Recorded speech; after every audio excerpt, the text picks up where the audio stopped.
marami at maasahang supply ng kuryente sa mas mababang halaga.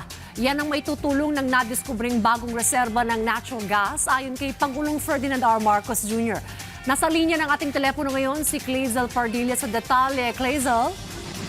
Yes, Dayan, panibagong reserba ng natural gas ang nadiskubre ng Pilipinas.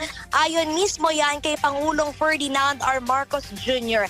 Ito ang Camagos 3 well na bahagi ng Malampaya Phase 4 drilling campaign ng pamahalaan at pribadong sektor.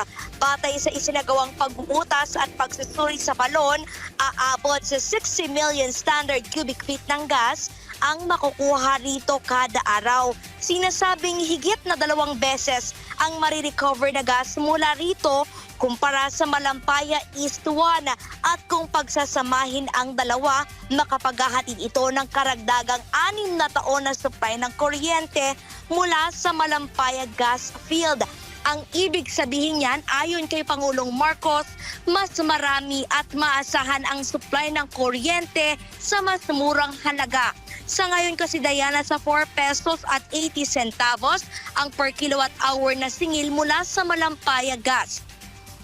Higit na mas mura yan kumpara sa 10 pesos na inaangkat na liquefied natural gas. Kaya bawat patakan niya ng kuryenteng makukuha mula sa Malampaya ay tipid sa mga consumer, negosyante at mga Pilipino.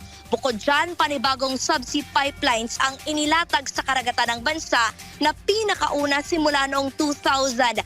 Bagong tubo ito na itatanim sa ilalim ng dagat para maihatid ang gas mula sa pinagkukunan nito patungo sa mga tahanan at negosyo.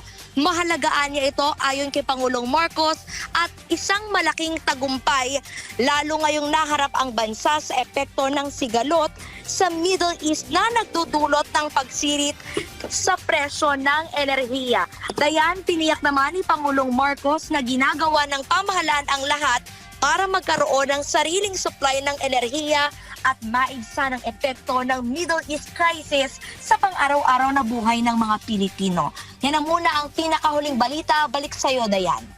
Maraming salamat, Clazel Pardilla.